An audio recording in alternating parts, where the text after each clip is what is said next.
We're here with someone that I'm going to say friend, because I'm starting to understand something I've never understood before about something that you're going to say it, and it's not dyslexia, people. What is it called? It's dyspraxia. Yeah, dyspraxia, and you're going to learn it and you're going to like it. And some people are going to say you don't know what it's like, and some are going to say I didn't even know what it was called something. I know a lot of people, and some go that's what I have, and some go I didn't know I had that, and some go you didn't know that, and I go oh my god. Anyway, let's talk about it. This is me. You know what? I'm just going to show it and then get like because I think that's really kind of what it's about. Let's go.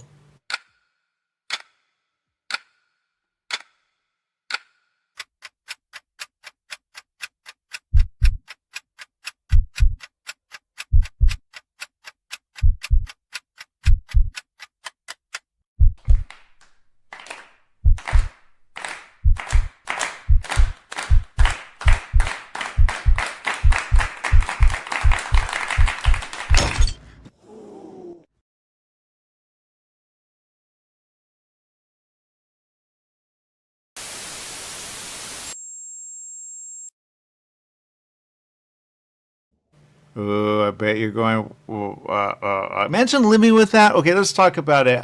First of all, great job, great job, great job. How long is this? It's 15 minutes, just under 15 minutes, including credits. Okay, I'm not okay. And you had some stuff in here. I go, ooh, makes sense, makes sense. Um, Dyspraxia. How much did you have to learn before you did this? Quite a bit. I mean, I have family members with dyspraxia, so that was helpful. And both my actors have dyspraxia. And I spent quite a lot of time on case studies and studying movement, particularly the actress that you see running in that trailer. I worked with her doing 5 rhythm workshops, which is dance, just to understand the way she moved, and that's kind of how I started to build the script from what that inspired. Okay, and I'll say this: the word, don't get it confused. But I go, I wonder because dyslexia. But I go, and they say they don't really know what it is. They always say that and they go, but can you tell me what fixes it? And they go, well, there is no fix. You go, now, I have worked with companies and people that have been able to help people with stuff like this. And they go, sometimes, but some say it's still not that. And there's a frustration. I go, oh, I get it. And I don't. But here's the thing great job, great job, great job. Obviously, you're bringing it to La Femme, Budapest. Awesome. I don't know. Does everyone around the world know this exists? And is it that word around the world? Or is it something that is started in one because I think people can misdiagnose all the time, saying, "Oh, wait, it could be that," because I didn't know about that. It is called dyspraxia around the world, but it is one of the least neurodivergent disorders around. It's the least researched as well. Yeah, Um, that makes sense. Because and then you go, well, the word has to be translated. So they go, what is it in that language, and does that language make sense? So yeah, but keep it going, keep it going. How did you find the people for this? so Alex was already attached when I was approached by Darren, the other producer, if I'd like to investigate the subject matter, and Alex was already approached. Alex was already attached, along with another actress who I also did the workshops with. But due to scheduling reasons, we had to recast. So then I looked for another actor with dyspraxia and started casting process then. And that's how Charlie came on board. Okay, well, I'm glad you did it. I love the title, but keep it going, keep it going, keep it going. That's what I'm going to say. Now, La Femme, you are you. What other have you done? Is this like among many coming, or you know? No, so the film before this was Illicit, which was it was what it was like to care for somebody with Alzheimer's, and it was their love story but told through crossword prose. And it had Rita Tushingham, Paul Barber, Emily Farn, and Aaron Gordon, and that did very well on the festival circuit a couple of years ago. And then I had a film. I started doing a bit of comedy before then, and this is really my, I suppose, second um, film that I put out to festival, and I'm currently developing the next. I love how you're saying I'm currently developing, and and I'm glad that this can have a conversation because I'm going to have a conversation on this. I'm going to ask, is that what that is? And someone going to say, you don't know? And I go, well, again, it's not very well known. They go, I have it. I didn't know that. So this will help me, because you never know. And I could be like, I know someone with it, or you never know. Sometimes people they go through life not knowing they have something, or Yeah, that there's a label to it. Some people are like, I don't like a label. I don't want a label. How dare you with a label? And I go, I get that. I get that.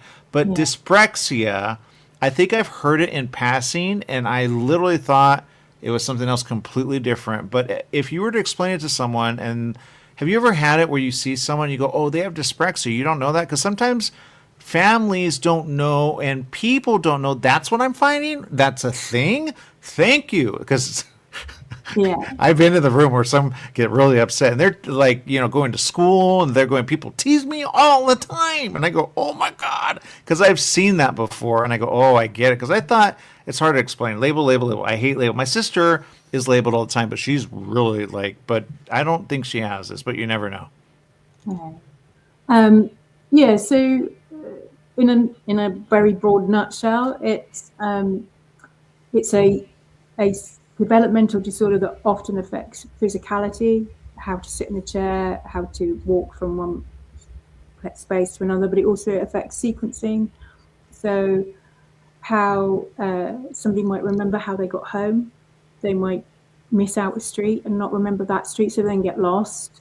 It can affect their time management. And some things also overlap with autism, so sensorial things, sound, um, material on the skin, things like that. And it shows differently in different people, but the sequencing and the movement aspect will generally be the same, some at varying degrees than others.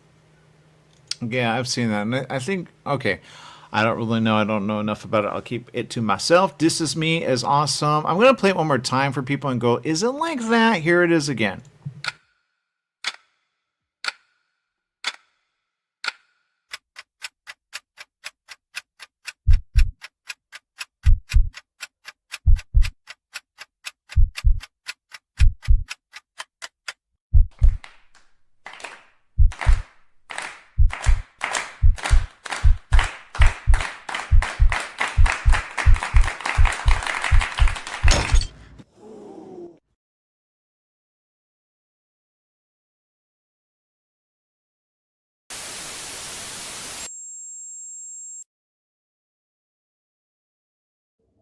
I don't know what to do with that. Anyway, I the first time I saw it, and each time I see it, I go, I'm kind of getting, it, I'm kind of getting. It. I go, that would be a horrible because I have dreams that I literally have no memory, and in my dream I say that I say, by the way, I have no memory after a certain amount of time, and if and I say it in my dreams, I go, I hope this isn't where I'm going, but because I know people with amnesia, dementia, and other. This is not that, thank God. Yeah. But I go, that would be confusing to see a street and go, I don't get it. What is that street? And the brain doesn't do something. And you go, what do you do with that? Because if I had someone that was, I'll give you an example. Let's say it was me, and I had this one. Oh, I wonder because I had this happen after an accident. I know it's not the same, but I'm just saying, I was driving and I had this moment where it was really weird while I was driving, and I'm going to keep it there because people are going to call it out. They're going to say, "How dare you?" I come from a history of stroke people, okay? I don't know if dyspraxia is a stroke thing or it can come on as a stroke eventually because the brain does something in the frontal part. And you go, if they research it enough, there's something about the front part, and you go, the front and the rest of it works, but it works in a weird way. Because I got hit and it was a problem anyway. And so sometimes people say, I think you still have that. I go, yeah, yeah, because I got hit, I got left for dead once. I've gotten beaten in the head more than you know. I'm not a fighter, but I don't want to be because there's a thing about that. What do you think? Right, so I'm not a scientist, and I think that I don't know whether it could suddenly come on. I think unlikely from the research and work we did on it. What the film is, though, the film is designed to show you for the audience to feel the anxiety of what it's like to experience to mask and everything else, and it's more of a story for everyone. whether we've got a disorder or not, all of us are masking and hiding something. We've all got parts of ourselves we don't want other people to see, and it's that really that the film is talking to, and dyspraxia is peppered throughout it. And it's really that anxiety wrapped up in a very unusual love story. Well, you said neurological, and that's in the brain. And they say sometimes it's body. I go, body and brain is what it is. So but you never know, because I get it when you have to fight it. But I've had weird things happen ever since that accident. It was a horrible accident, and it was a collision in my car, and I hit and I thought it was gonna be the end of my life, and it wasn't. But and they did a scan of my brain. And they said you have a problem right there, and I said, ooh, that makes sense. So anyway, you got to be careful. That's all I'm going to say. But great job on this. Keep it going. And La Femme, are you coming to Budapest? I'm not able to get out to Budapest much as I would love to, but I will be following it as much as possible. Okay, do. Okay, well, again, make it great, and we'll see you around the corner. And remember, keep putting it out there. Thank you very much. All right, more right after this. Stay tuned.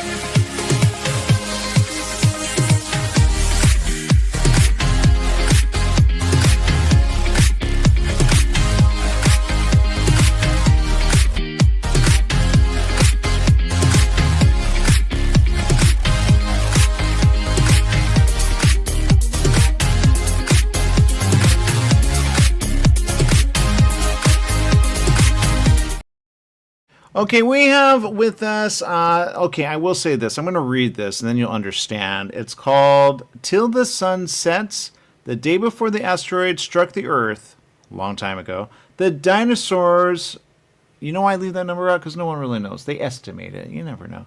But it's a animated film. It's a short.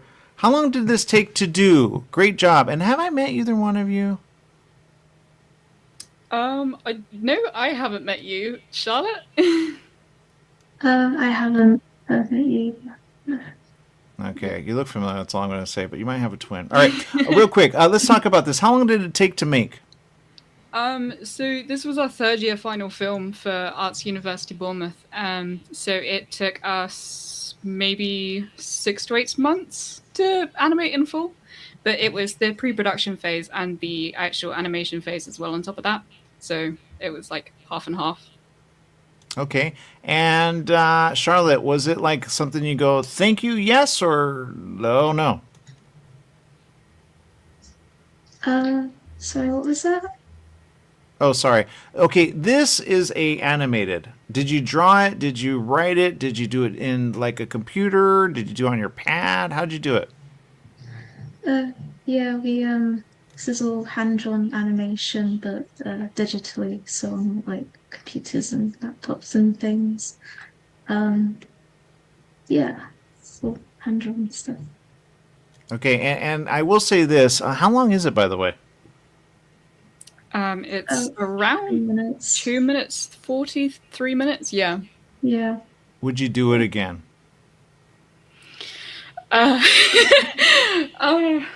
Maybe if we were paid. It was a lot of work. Yeah. So it sort of depends on what kind of experience would come across doing it again. But it was definitely fun to make it. And I think we all had a lot of fun as a whole team. So it was worth to make it the first time. I'm not sure if we'd do it a second time. What do you think, Charlotte? Yeah. Do you agree with that? Yeah, I do. It was quite a lot of work, but I did also really enjoy it. But yeah, it was yeah. Yeah, I get that. I will say this. I have nothing to see it, and I wish I did, but you go, it's really 2 minutes. But I'll say this. Sometimes people don't understand. Would you do it differently if you had more help, or would you do it longer, or would you say, oh, it's a book? Yeah, Absolutely. probably. Mm, I yeah. think we were a small team even for our year because most of the teams that we had of animators, they were normally about 8 to 10 people. We started off with maybe 4 people.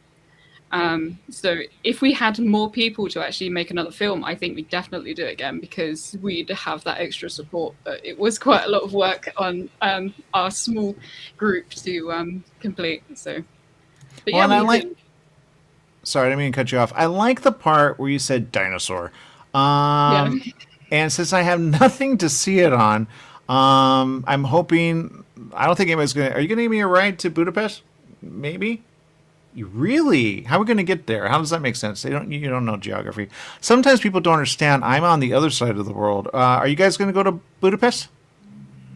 I'm afraid not because I'm like stuck in the UK. I'm not sure about Shah. I don't think they're going. I can't make it sadly, but I'll still be like following along with the festival and stuff. Can somebody take them? I mean, seriously. Aw, okay, seriously. That's you. Okay, I'm gonna say this. You're obviously young, but you're old in years. It's obvious. I'm old. You could tell. Would you? Okay, let's talk about who came up with the idea of dinosaur and how many dinosaur are in this and what did they do? So I Yeah. came up with the dinosaur idea. We based it off of their concept. Okay, so talk to me. Why did Yeah. you do this, Charlotte? Well, over the past few years, especially, there's been a lot more um, dinosaur documentaries coming out. And I've always had an interest in dinosaur and paleontology and things, so I thought it'd be quite cool to do a 2D film about dinosaurs. Because a lot of them are done in 3D, so I thought maybe a different medium would make it have like a different feeling to it that I don't see as much or as often in other films and things. Well, it's funny that you say that. Okay, if you could like, and you're in the part of the world where I go, ooh, because I'm in the U.S. Obviously, don't hate. We have a lot of problems over here. Trust me. People think it's not what you think it is. And I'm in like L.A. Hollywood, so I literally have gone to Disney Studios. Do you think Disney would like? What do you think Disney would do? Wait, with our film? Yeah. I'm not sure. That's a good question, to be fair, because where Disney's evolving quite a lot, they're going more into like 3D animation, especially. Where it's a 2D film, I'm not sure what they would do with it. To be fair, it's a fun concept. It's more a non-narrative film, so there's not really a story to it besides it's like the start of the day all the way to the end of the day. But I'm not sure because they did Disney Dinosaur or something I think a while ago, and The Good Dinosaur and stuff. So they've obviously had some interest in doing dinosaur films. So it wouldn't be far fetched for them, but I'm not sure if they'd like take our film in particular. Well, you never know. Sometimes they go, you know what, you have something we don't, and you go, yeah, a future. Because some people, you know, I mean, you go, this idea can go somewhere. You know, even sometimes you look at it. Does it have music, by the way? It does. It was the Yeah. music was live. Well, it's semi-live orchestra by a very lovely and very talented person called Talia Hunter, and they did all the cello and the violins and the strings and the flute, and it's amazing. We absolutely loved working with her. I'm sorry, I got distracted. I'm going to tell you why. I just got it, and people are going to go, wow, you did that. The day before the asteroid struck the Earth, the dinosaurs go about their unique lives. Do you have them go to, is there a heaven for dinosaurs? What happened to the dinosaurs? But I mean, a heaven for dinosaurs implies that there is a dinosaur hell. True. Well, you really went there. Okay. Well, Diz is out. Diz is out. Diz is like, I don't think so. We're not going there. You kind of did with that Land Before Time thing. Or no, that was the other company. Why did I get them confused? Anyway, yeah, Spielberg. Spielberg's the other guy. DreamWorks. They, I don't know. They're pretty miserable over there. Look, the answer is this. They're all over here. So if you get to like do something, keep doing what you're doing. And Charlotte, I love what you said. Because you said, and I've heard this before, they go, well, 2 is kind of, and it is, but it's coming back. If you look at some things like streaming is kind of taking it, and then you go, yeah, but they're doing a little different. They're doing a combination. I go, exactly. That's where it's at because it's quicker. The amount of time that you took to do it, you could technically. Have you ever done what do they call them when you put like the storyboard? Have you ever done a storyboard? Either one of you? We had to do them for our film, so we did Yeah. color scripts and storyboards. See, Disney wants you. They want you 100%. You go, but I kill them in the end. I kill them. All right. Well, I love that you have it. I almost don't want to ask about them. If they, oh, here it is in an alternate world. Think Marvel, unless you hate Marvel. If the asteroid didn't, what would they do with the rest of their lives? Wow, Charlotte, you're ready sure. just to kill them. I could tell by that. You're like, no, they die. What's wrong with you? And Faith is like, Exactly. interesting. I don't really know what we would do with that. Okay, look. Keep it going, keep it going, keep it going. I wish we could show something. I guess, can you do a storybook? Nah, I know what happens. They die. It's obvious. Okay, so I don't know what to do with that. It has music. Can it be a soundtrack? I'm asking that. I mean, I suppose it could be, yeah. Did you use AI, by the way? No, not at all. No. Not in Yeah. any part of the process. You almost have to say that now because AI is doing something. Now, I will say this. I Yeah. will say this. I have a theory about that because you know how you do the very first part and then you do like all of the parts to get it motion?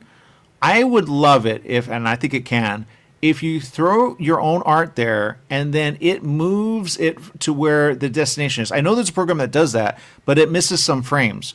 And I go, that is a way of making it go real quick, real fast. And you go, ooh, I didn't even know I could do that. And then it paints it, it colors it. What part of the process do you like? The drawing it, the storyboarding it, the coloring it? What part?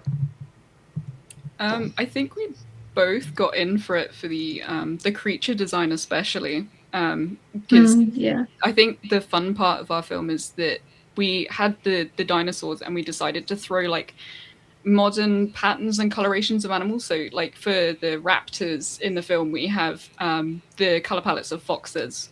And for the rather large dinosaurs, the Ostroposeidon, we chose the color palette of a very small UK British garden bird, which was kind of funny. But I think that's what we most enjoyed about the process. It's the amount of colors in the film. It's the experimentation. It's getting to explore with like so much more like expressionist painting kind of styles and stuff, which just made it a lot of fun. And I think that's what we both liked. Do you agree, Charlotte? Yeah, I do. The coloring was really fun and all the designing and stuff. Is there any part that you would give away?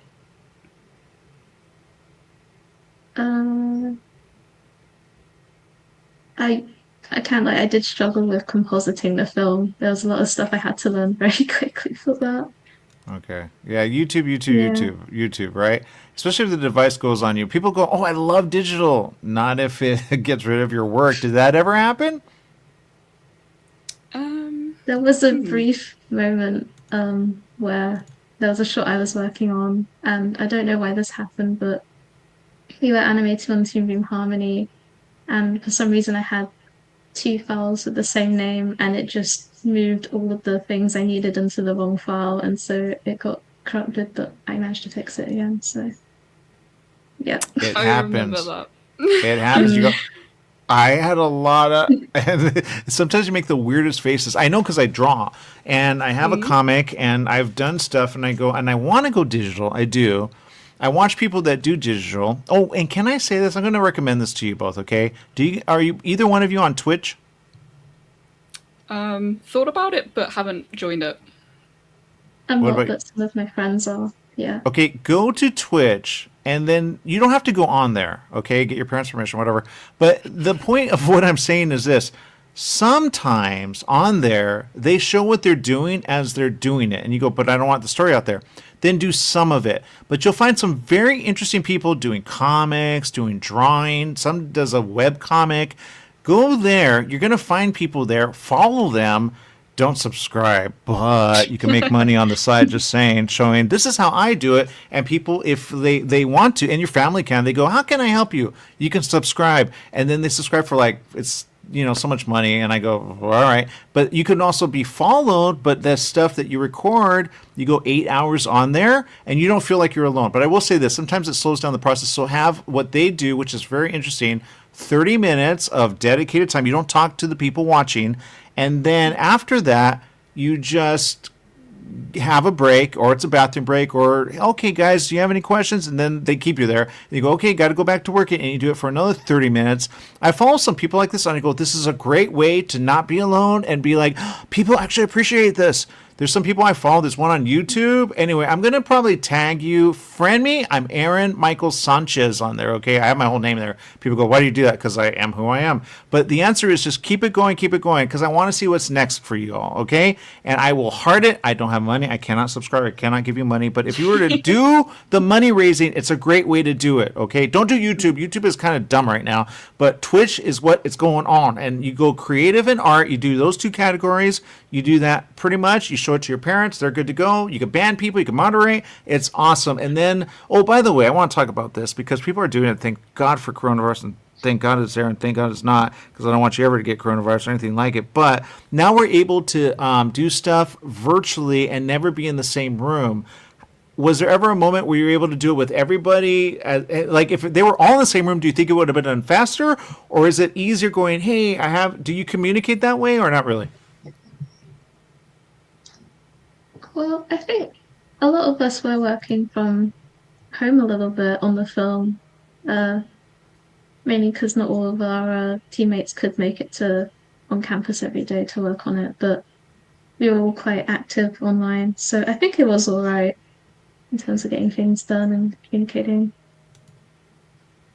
So you're on campus doing this? Yeah, it was our university final film, so it was like a 50-50 on campus, off campus. So we'd go in pretty much every single week for a meeting or so, just to talk through how it's going, to show our professors and everything. And then most of the work as well we did on our own home computers and stuff.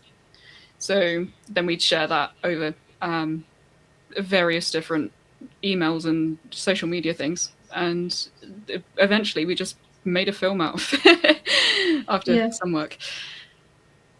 Did you guys say university? Yes. Yeah.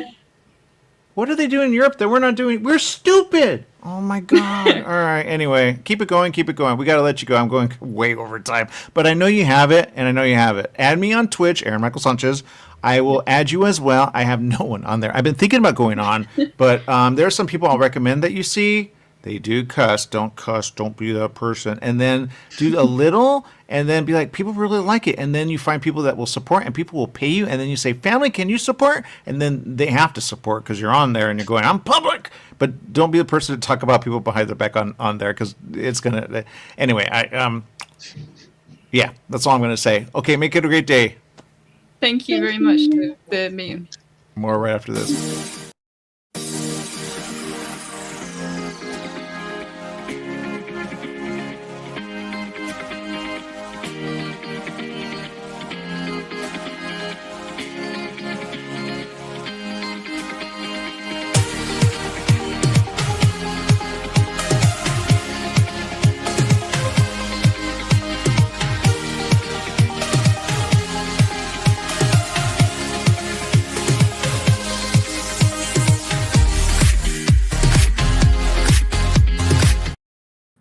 We have with us someone, and I'm going to say this. I'm a fan. That last one, I did not see it, so I have no idea what I'm going with on that. But here's what I'm liking. I will say this. I do like 100% this, and it is really good. And we have Caitlin with us. Caitlin, you have something. I want to show it. It's called Come Out Wherever You Are. What's it about? I can't hear you. I'm sorry. Oh, you can't? Okay, we're going to take a little break here, but... My mic is working, but I'm not getting viewers. Okay, your mic is good. I see the green. We're going to do this one as well, Phil. You're going to have to edit this. Phil's like, I can edit. I'm like, I don't think you... For those of you watching live, this is what happens. It's called technology. Caitlin, if you cannot hear me, and I am speaking, I see the green there. Phil, can you hear me? Okay, good. So, Phil, we're good there. Caitlin... can you hear me now? Okay. Go back and then come back in and see if you... Okay, because it does that sometimes. And I'll be here with you guys.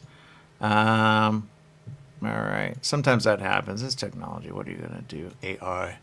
And by the way, AI malfunctions. It knows it does. It goes, I do. So there you go. Other than that, let's see. Do you like my hair? I'm going for a look.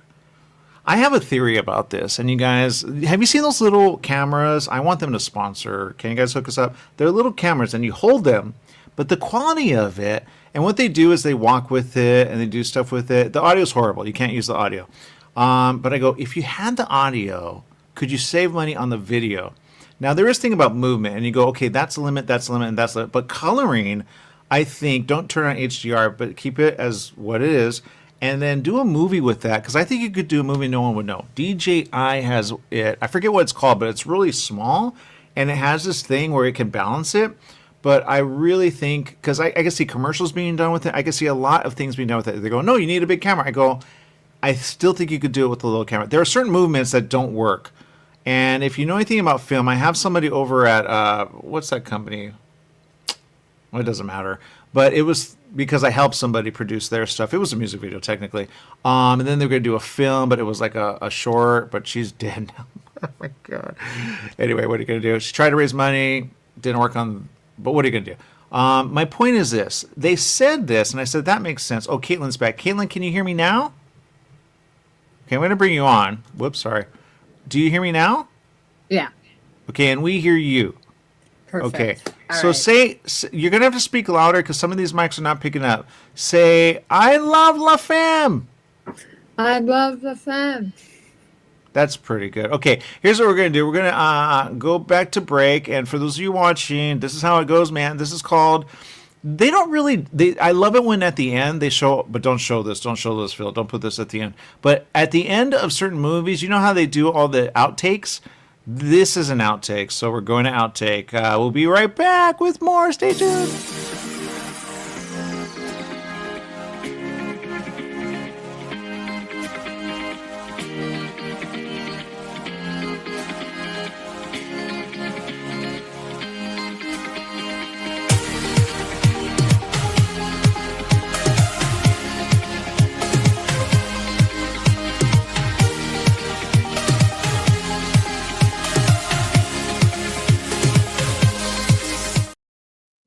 We're here with someone. I'm not going to lie. I want to show this as it is. I've seen everybody's trailer right now. It's called Come Out Wherever You Are. I've not seen the movie, but I do want to see it based on the trailer.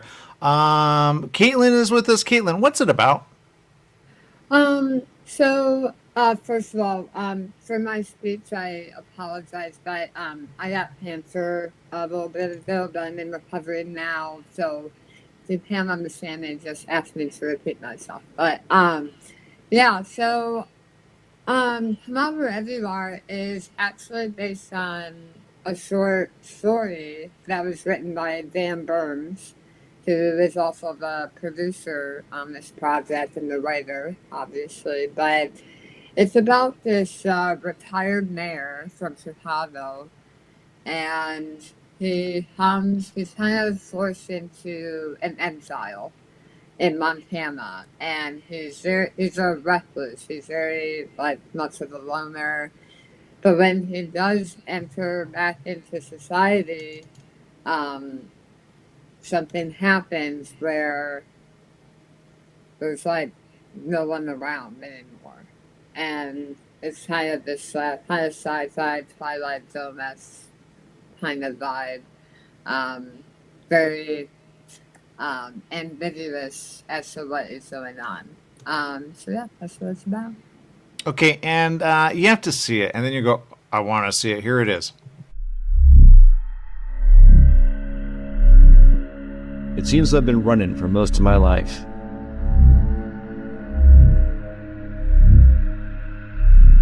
When my political career ended, I ran away to Montana to leave my past behind.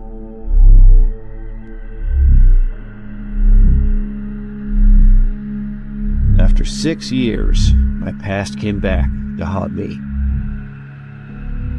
You, see the paper this morning? I wished only to be left alone. to live the rest of my life in solitude.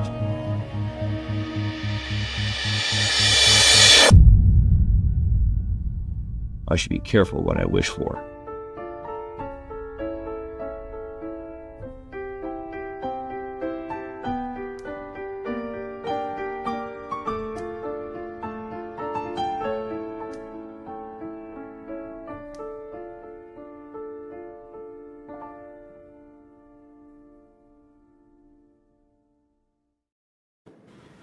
I would be careful too. I know, right?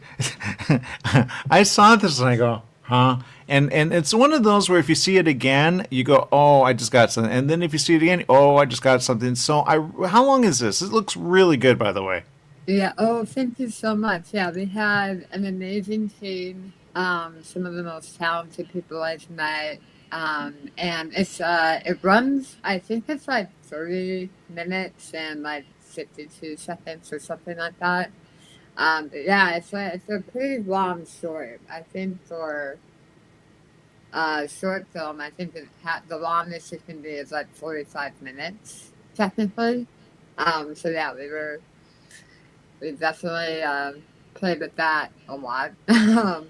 We wanted to make it longer, but that's for later for the future that we're planning on doing that Dan is writing right now. So that will be exciting. Okay, well, and now I'm not going to gloss over it. You said it earlier. Did I hear you right? You just fought something and won, or are you fighting it still? So yeah, so I got cancer around 5 years ago, stage 4. But you know, I have to get checked up every so often, and there's always stuff popping up. But I did have a little bit of a scare recently, but I'm all good. I just have to get something checked like in a few months. But right now, I'm all good. So I have a great support system and Good. great doctors. Yeah. Can I ask what kind of cancer? Sure. Yeah. So it's head and neck, which there actually isn't a lot of research about it, but like so yeah, head and neck, it kind of affects your swallowing. It can affect your speech. There's not a lot of people know the causes of it for younger people.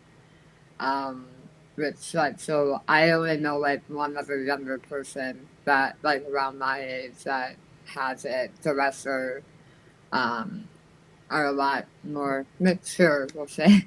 But yeah, so I'm trying to do my best with my films now and you know, filmmaking in general to help raise awareness for that cancer because there's just not a lot of funding for the research right now. Yeah. Okay, because it mimics something that stroke people have, and I get you didn't get a stroke, but in a way, the nerve damage. Yeah. Yeah, and I see something that I've seen before. My mother, she kind of forgets this. I don't know why, and she's been in the hospital more than once. She doesn't have, but I had somebody else that had a problem. She had a stroke, but then they did an MRI, and they found out that it was brain cancer. So they did surgery, but then it got worse, and then just like sadly, just you know. So and it's a long story, but my point is this: I'm glad you're alive. I'm glad that you're keeping it going. Did you do this while that, or did this come on slowly? Did it come on suddenly? Going, what is wrong? And they go, it's you know. Yeah, well, I had just so COVID hit right when I was about to graduate with my MFA from DePaul University in Chicago. So I was supposed to graduate, but then COVID hit, so I had to like push everything back because I was supposed to like visit Paris, work there for my last year. But anyway, so I was finishing up, about to finish up my last quarter at DePaul, and around my birthday, when I turned 30, I got the news. So, and it was like, you know, I don't go too into it, but it was something that popped up that I wasn't sure what it was, but it was a tumor, and it was in my head and neck area, and I went to my dentist at the time, because I was like, I don't know what this is. And then I went to an oral surgeon that they recommended, but my dentist didn't even like charge me. He was so sweet. He was like, and I've been going to him for years, like since I was a kid. So I was very blessed to have a lot of good medical people in my corner, especially with like insurance issues and not having a lot of money with that. And so I was blessed, but it definitely came on very fast. It was very intense. Started off at stage 2, and then a month later turned to stage 4 because it entered my lymph nodes. And I had had 2 surgeries already, and then Dan Burns was waiting for me to get better to make the movie. So while I was going through all this, we were doing all the pre-production, which really gave me something to like fight for. Because I love working, I love film. And then I was like, I'm not better. I was on a feeding tube, so I couldn't eat food for years. Just recently started with that. So I was on a feeding tube when I was shooting this film, and I was exhausted, but I was on such an adrenaline high, and it was just such a safe set with such great people that the illness didn't really matter, and everyone was just so inspiring. And a lot of the people we never worked with before. I had like one of my best friends who's a cinematographer, Eingo. He's the cinematographer for this amazing talent, crazy talented. And so he's from Chicago. Well, he's from Vietnam, but I met him in Chicago. And then Dan I met in Chicago. And the actress Marilyn Bash I met while I was in Chicago, while she was in Chicago. She's in LA now, doing great. And, so we came there not knowing any of the film people in Montana. And I had to interview people and hire them without meeting them. And they were all like, I would work with them again in a second. Like, they were just amazing. Everyone was amazing. Well, I'm glad you're doing good. Thank you. You're not like my friend who literally died. Then there was somebody else. She's also a filmmaker. I'm so sorry. Yeah, and she just died. She didn't know she had cancer. And I'm going to say her name, Shauna Baca. Shauna Baca, this one's for you. Because Shauna really wanted to do a lot of stuff. And at the very end, I showed her, and I saw her at an event. It was kind of like this. It was at a screening, to be honest. Mm-hmm. And I says, hey, I have a studio that may be able to make. And then we kind of and then all of a sudden I find out that she was in a hospital. And I go, oh. Mm-hmm. And, oh, by the way, she's dead. And I go, what? And that one landed. And I go, oh, my God. And since then, I've had several people die. I go, oh, my God. Oh, my God. Oh, my God. So anyway, my point is this. It's good that you're around. And I'm glad that you said this because some people don't understand this. It gave me something, or I don't know, sometimes people change it. But you said, it kept you going, right? Even though you were in the middle. It is something to look for, yeah. Yeah, and I'm glad you did it because it looks really good, and it's. I want to read it. It's a little long, and I see how it takes place where it takes place. Montana, by the way, what is it about Montana? Because that scene, I go, ooh. I mean, so Dan Burns, the writer, he loves Montana, and he has he goes out there to fish all the time, and. So when he was, he likes to write based on his surroundings. So he has some stories that are in Chicago and then some that are in Montana. Those are his 2 key places. And we were in the Livingston and Bozeman area, but we went all around because Dan knew like all of these different places. So there was his diner, which is like in this little strip of town, and I think it's in.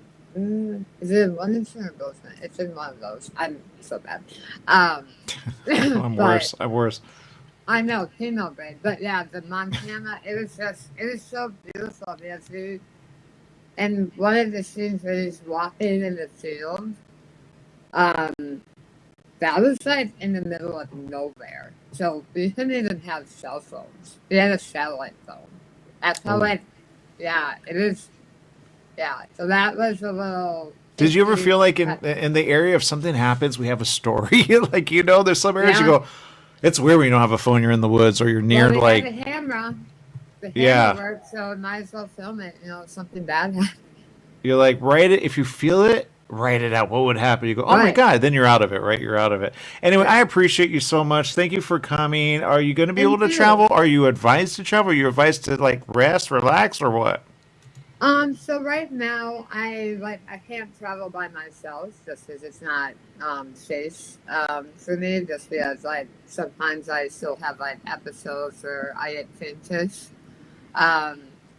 And so I have to like travel with someone, and this isn't bad. Like my mom, she's great. She like has been traveling to a lot of festivals with me, and some of my friends as well have helped out in that regard. But I am going to a wedding in Colorado next week for someone in my family, so I'm very excited for that. But that will be my first trip in a little bit, yeah. But I have been doing like film session stuff. Because we're gonna have La Femme coming in October, unless she changes it. I think it's up there on the website. So we're gonna have that one. I don't know if you can premiere it there and in LA, but I would love to see you. What part of where are you at exactly? So I'm in the Chicago area, but Okay. yeah, so I'm in a suburb that's like 45 minutes outside Chicago, so it's not technically Chicago, but I just say that so people know like kind of the area. I do that all the time. I'm in San Gabriel, but I'm even in a section they don't ever hear, Monterey Park. I'm taking care of my mother, but I sometimes say the closest city so people understand. So sometimes I say LA, sometimes I say in the area, and they go, oh, I know that. Yeah, because you don't know where. Anyway, it's a thing. But keep going, okay? And keep going. And I do love Chicago, and I will say this. Where's your next one going to take place? So right now, I am working with with Dan Burns and Imdo and the actress Marilyn Bass and some other people from Come Out Wherever You Are on my debut feature film, Tracing Fog, which will take place in Chicago. And it's a psychological thriller about these two best friends who are private investigators in Chicago, and they're unearthing this case of missing girls from Waukegan, Illinois, which is like it's building up now, but it's gone through a lot, and there's been some missing girls like in real life there that have not really been getting the attention they deserve in the past, so I wanted to hit on that. And so they're unearthing this case, but then Marilyn Bass's character, this case brings up suppressed memories of her mother's murder that she witnessed. And so it's her unearthing that as well as the case and the kind of how they coincide and how like the healing from the trauma in the lives of ours, which is what I tend to focus on with my films. Okay, well, you know what? I was going to recommend someone because I know people in Chicago, but if you ever need, like, hey, do you have this, this, and this? I go, oh, I'll give you an example. Chicago. You know Chicago Fire, and I think they have, like, a bunch. Chicago Yeah, And Chicago Med, Chicago PD, yeah. yeah, we had the well, he kind of created the show. Anyway, we had him on because I used to do a show with it Oh, was nice. me and Kelly. I don't know if you know Kelly, but Kelly's in Chicago, so I was going to make a recommendation. But yours sounds like she goes, I could do it, but anyway, you never know. So anyway, I know people in Chicago, so let me know and I'll hook you up. Unless someone's Well, here yeah, watching and you go me. No, Huh? if you have my info, like, hit me up, yeah. Yeah, just show me what you're I looking love for, it. and I'll be like them, and them. You go, wow, well about that. They do get busy. You never know. Anyway, keep it going, and fight. Okay, and keep doing it. I know Thank it's you. almost like, but there's something, and I could be wrong about this because I just lost my camera guy, and I love that guy. But keep motivating yourself, keep pushing, and keep doing, and get support. Okay. Thank you. You too. Good luck with your mom. Thank you. Okay, more after this. All Stay right. tuned. Okay.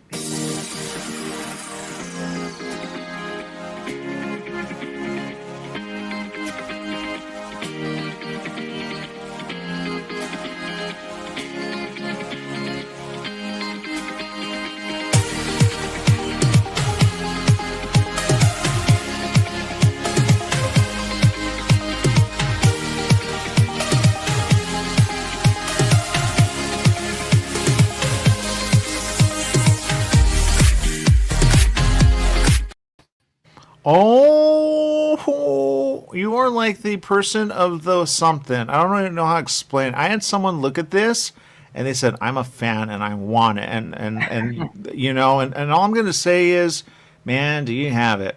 It's kind of in the title in a way, and I don't know how you, but I'm just going to show it and then, like, because I don't think do you know how much. Like, I just saw this. We reported on this. They could change it. You never know. Maybe they got it wrong. Somebody loaded something to a little why would you? Anyway, watch this.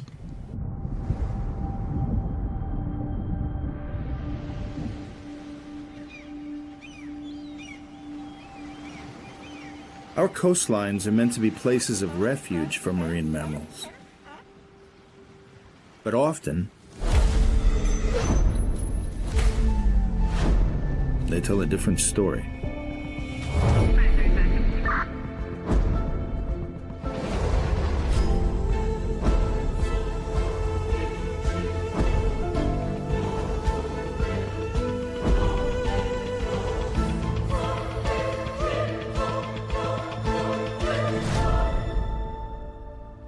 David Attenborough once said, "No one will protect what they don't care about. And no one will care about what they have never experienced."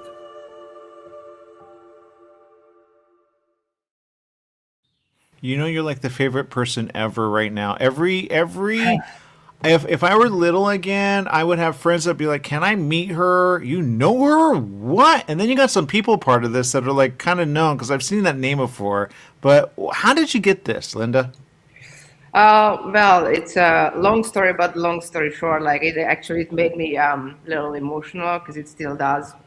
So I moved to LA after shooting Jack Ryan, because I was an assistant director before for 20 years, and then something made me move to LA 4 years ago after shooting Jack Ryan, as I said, and then I started to kind of like live for my passion, which was always directing. And then I saw accidentally, I went to visit the Marine Mammal Care Center in San Pedro.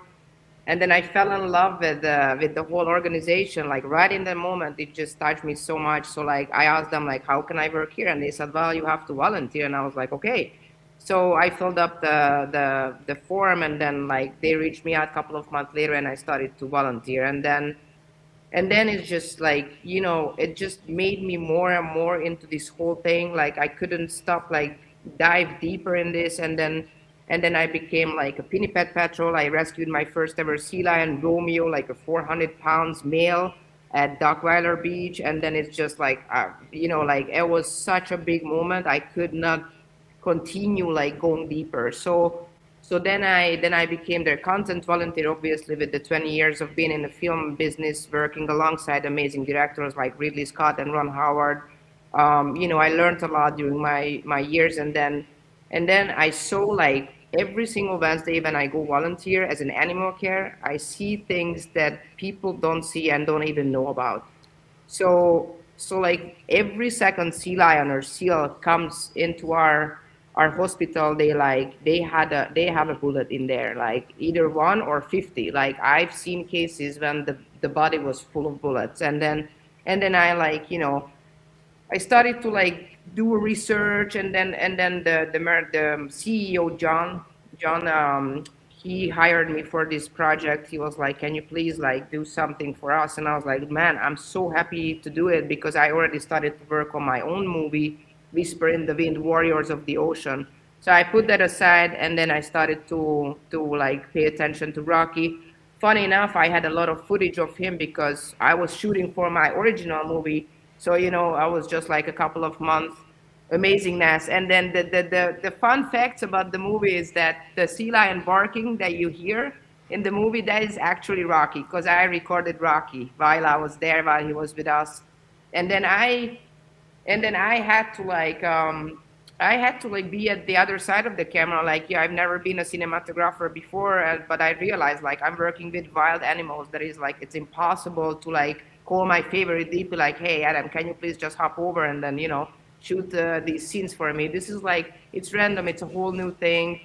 And then here we are. And then I reached out to my favorite composer, who I always work, and then I designed the music, the whole orchestra and everything. And then she put it in this beautiful course and everything. And then what you hear in the music, we like composed Rocky's actual voice in there, which makes it even stronger. And then I reached out to Derek, who is like my good friend from Jack Ryan, and then he was so happy to help me out. And then that's where I am now. And then it's just like, I'm so happy. I would love to like, more and more people to see it, so like I actually can raise awareness and bring attention to this very serious problem here in California. You said a lot. Okay, now this is the part where I go, man, we have it. You don't even know. Okay, so I will say this. Okay, you are the favorite of so many young ones that go, "Oh, I want to help out. How do I help out?" And they go, "No, too much." And there was a story recently, and you probably could be like, "You see." And I guess somebody threw something at one in the sea, and you go, "Why would you do that? Why would you be that person?" And I don't know how it's a camera thing, unless it's AI does some stuff to make you upset, and you don't even know it's not even real. But what are they like? Because the organization that you're helping out, Yeah. and I get it, but I say this: thank God you worked on Jack Ryan. What's some other things that you worked on before? I did. I worked on The Martian. I worked with Matt Damon. I worked on Inferno with Tom Hanks. I worked on World War Z with Brad Pitt. I worked on The Ride with Anthony Hopkins. I worked on Die Hard. I worked on Spy Who Dumped Me. A couple of others. Okay, and I love how you went. Like, here's where I say, and you probably had different types of jobs, or did you have the same thing? Because I've sometimes. been an assistant director. Okay, so assistant. But you said something that was interesting. I'm sorry, what? Assistant director is like an AD who like organizes Yeah. and runs the whole set. Yeah. Yeah, but then you said something just a moment ago. I don't know if you realized you said it. You said, but man, it's not like you could call your favorite AD, or no, you didn't say AD. You said what's it called? Cinematographer. Yeah, because people don't understand. They go, but isn't that you with the camera? You go, no. Sometimes, well, yes and no and yes but sometimes you go, but they have a look that I want, and I don't know how they get that. And you go, I could do it, and you go, I still don't have it. So who's that person that you wanted at the time? Because sometimes people don't understand, like, because I think you learned, and you have something that maybe they're like, you really got the heart, because you did get the heart on this one. Thank you. There's so many young ones going, I want you to be telling me what to do with this little lion, and am I shooting it right? You never know. Yeah. So since I moved to LA, as I said, I started to direct, and I directed a music video before this, and then I directed like a promo video, and then I did both of them with my favorite DP, like camera operator. His name is Adam Beck. Highly recommend him. But I could not call him. Like, this is something where I had to realize that I have to use everything that I learned during my 20 years being in a movie business, and I have to use my talent and vision, if I may say that, and just do what feels right. So I went to a store, I bought a camera, and then I started to do what I can. So, and I became the cinematographer, which actually I think works pretty fine. I'm proud of it. No, you should be. You should be. And I will say this, and they'll say, well, about that. Look, you're bringing out, and I haven't seen the whole thing. How long is it? It's 7 minutes only. Okay. And I'm glad that you did it because it's a lot of work. But when you, okay, so, and you have it in the title, Rocky. But I go, that's not Rocky. He's so cute. What happened with Rocky? And please don't tell me he died. Don't tell me that. And if he did, was Well, there you a gotta heaven? watch the 7 minutes, and then you'll see. Okay, because you said something about being sad, and I'm like, No. It's actually Rocky is a happy ending. Not all of them are. I wanted to create a story with like with John, the CEO of the Marine Mammal Care Center, that it's not like like pulling people like or the audience down, because then they're not gonna be inspired to change or like to make a change. Then they're just gonna be like like use their tissues, cry, and then move on. So this story is actually, it's I would say definitely eye-opening or eyes-opening, and then heart-opening, hopefully. And this is a happy ending. So he made it back to his home with one eye though, and here you are. I told you the story, but the journey that he went through and what we went through in the Marine Mammal Care Center, saving him, making decisions on him, and hoping and believing that he will do fine with the one eye in that endless ocean. That's big. And I was there when we released. Obviously, the Redondo Beach Harbor Patrol was there because we're working together with them. And I actually have the actual footage when he reaches the water, his original home, and that was so amazing and heartbreaking, but like beautifully heartbreaking to see that he went home, like where he belongs to. And we made it happen. And all of the people who donate, and then obviously who help the organization, they they all make this happen. And I hope that more and more people will do the same. But more importantly, to like be the eyes and the ears of the ocean, the beach, that people are shooting these amazing creatures, and it should stop. It's gotta stop. you know what? People are going to be mad at me on this. I literally saw, and they showed it, unless they change it or they go, it's AI. They said that there were some warning shots shot in the sea. And there was this little thought, and it was so quick. And this was actually maybe around the same time. I didn't put it together until you just said it. Because when you look at that, it to me doesn't say, and I get it, it's shown really quick. I get it now. Because evidently this little in the water, does anyone know how that happened? How there was a gunshot in a seal's eye? Yeah, it actually went through his eye. He's a California sea lion. It went through his eye, landed on top of his head, and then it fractured his eye totally. So like the pieces of the bullets, like it basically killed his eye. And then that was a very hard decision that the doctors made, but they removed the whole eye. So obviously, I'm not showing that part in the movie because that's not what we need to see. But I don't want to say who is that. We definitely that they working together with like cops, I would say. And then there are like some cases when they know who's the person, and then they charge the person, like he has to face with court and stuff. And then in some cases, unfortunately, we do not know. But that's why there is it's a reward fund program and the Marine Watch program, which helps this thing, because they asking the beachgoers, like the people who live at the beach, the boat owners, to be the eyes and the ears of the ocean, and they are free to report the person. Sometimes, and most likely, it's the bullets are always the same, so it comes from the same type of gun. And there is a big relation to fishermen. Obviously, I don't want to say that all the fishermen are bad, but there is a big fight for the fish in the ocean, which is understandable, not from my point of view, because I think that the animals who live in the ocean, they should have the priority, have the fish. But I don't eat fish, so it's for me it's a different thing. But mostly that's the case. Well, I can see the fish striking. What about us? Because seals, they eat, they go, we do. What do you want? I get the lion part. Okay, I'm going to show this again for anyone watching. This is why I love it. And every kid out there is going to say, how can I support? And I have a theory. You should listen. Watch. Here it is.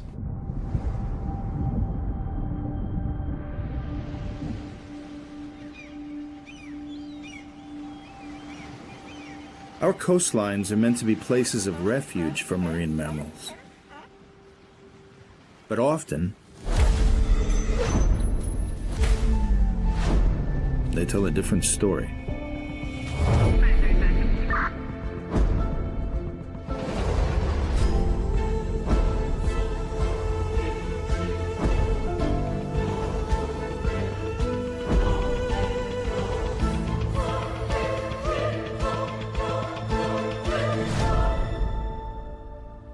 David Attenborough once said, "No one will protect what they don't care about, and no one will care about what they have never experienced."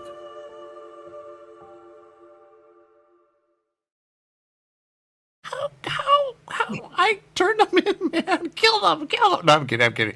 But seriously, like, how can you be all right with that? I literally saw this. The U.S. needs to be what? You should not do warning shots. There's footage. It was on, unless they change it, you never know. And the guy does warning shots at this cocaine bus, whatever. But I go, but do you know what's in the water? Like, it could be that little seal. Do you have a tracker on the seal?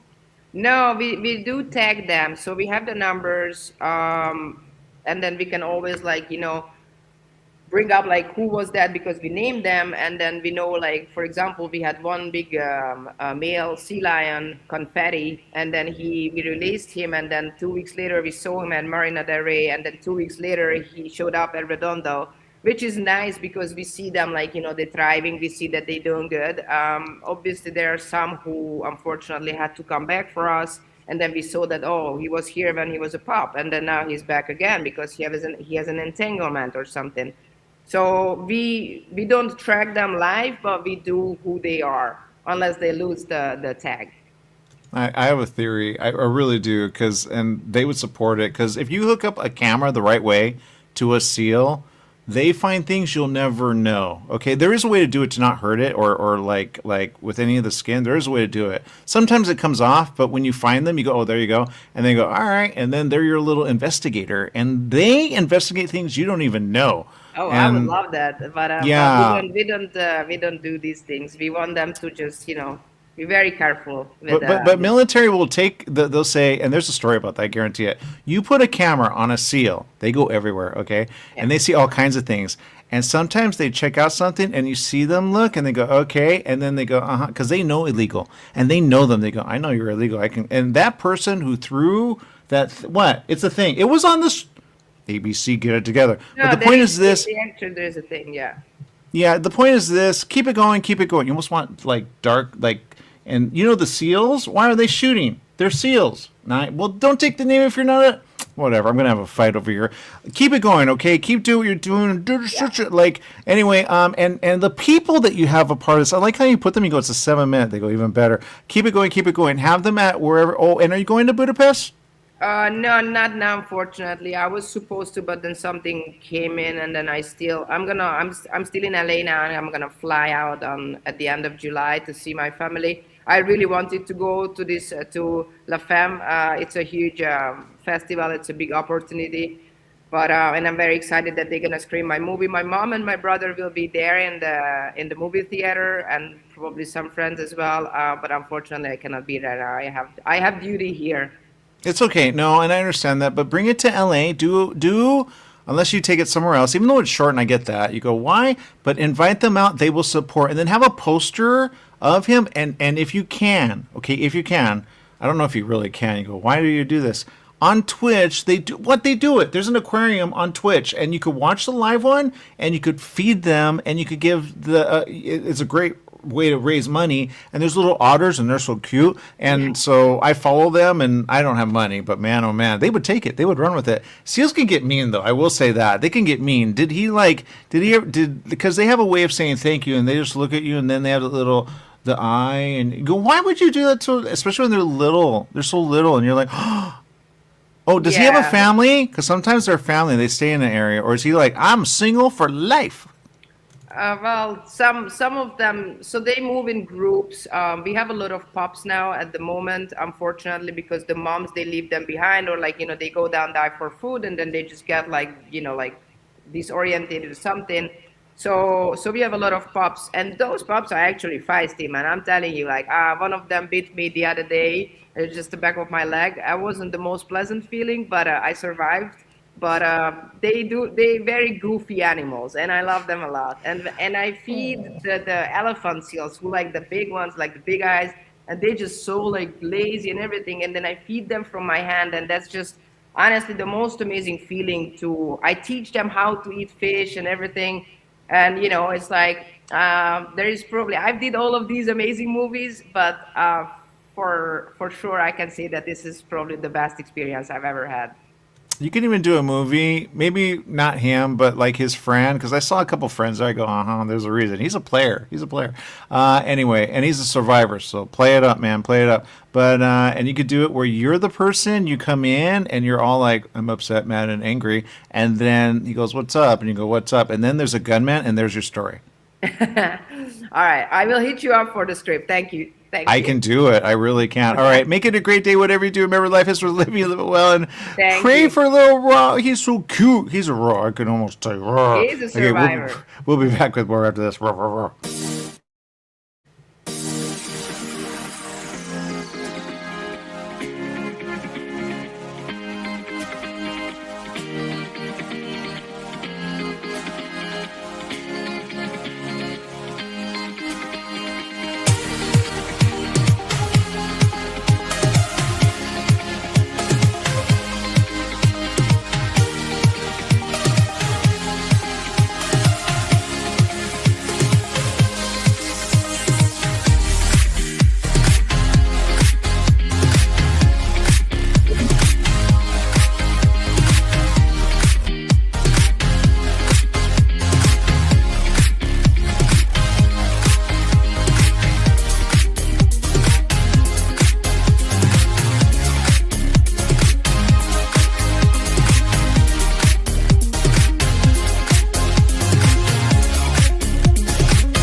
Okay, this is our next film, and I will say this is such, like, I just kind of want to go to it. I saw it. It was really quick. But I have with us Susan and Shauna. I'm going to bring it this way. It's a little impersonal, but that's all right.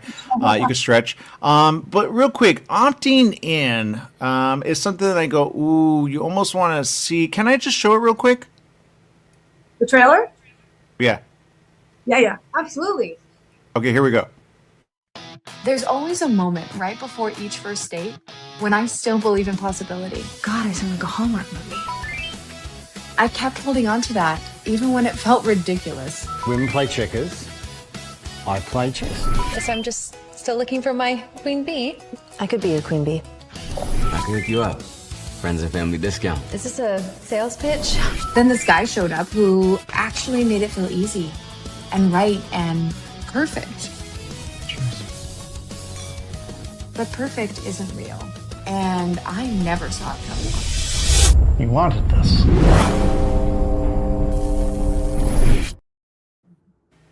I get the. I'm going to bring you a little closer. Tighten up. Okay, isn't that a photo? That's a photo. How did you two meet, and what's going on? Because I got so many questions on this. We met at a workout video over 10 years ago. Yeah, that we did. And we stayed friends all these years. And then during the pandemic, Shauna was like, hey, Susan, I really want to get back into my acting more, and let's make a movie. Well, with everything shut down, too, we both were kind of starved for just doing something. So. And then came the strike, and so we were able to shoot another movie called The Soul Trader during the strike, and we had so much fun making it that I wrote this next movie, Opting In, with Shauna in mind, and which was a great honor and quite unexpected, for the record. And so I wrote, directed, and produced it, and Shauna stars and produced it with me. Okay, have we had you guys before at La Femme? No, this is our first time. I'm so excited because I've heard so many amazing things about this festival. We have some pretty amazing stuff, but okay, you have twins. Anyway, the point is this. Great film. I get it now. I saw it more than once, the trailer. I haven't seen the full thing. Oh, how long is it? It's 14 minutes, and there's a big twist at the end that I don't think you will guess because everybody has tried guessing, and they've all been wrong so far. So You gotta watch it to find out. Yeah. Okay. Because I can make guesses because there was some weird stuff happening. Opting in is something that you go, ooh, that makes sense. Now, the title's kind of interesting because you go, well, about that. And I love how you describe it. Burned out on dating apps, a hopeful single woman gives romance one last shot, only to find her latest match might be perfect in all the wrong ways. Is he a murderer? Is he a killer? Is he a person who goes, what do you want? I don't know. We'll have to watch it. It's definitely unexpected and something that I think a lot of people would not expect. It's definitely sparked conversation, which is kind of cool because that's what I wanted, out of it. I want people to talk about it and think, what would they do in that situation? I will say this. There is a show, okay, Love is Blind, okay? And it's on Netflix. And I go, man, that's right there. There are some weird ones. And I know they're real. I get it. And I might meet them one day. But, you never know. The point is this. You got to be careful out there. Did you learn anything? Well, I mean, yeah, I learned a ton in my research for this. Also, I've been dating a lot. And there's a lot of really bad dates out there. So it's, some of it's based on some of my real experiences. We're actually shooting the feature version, hopefully late summer, early fall, and we're doing a vertical, tiny little series called Amelia Dates, leading up to it, so you get to see all of her terrible, terrible dates.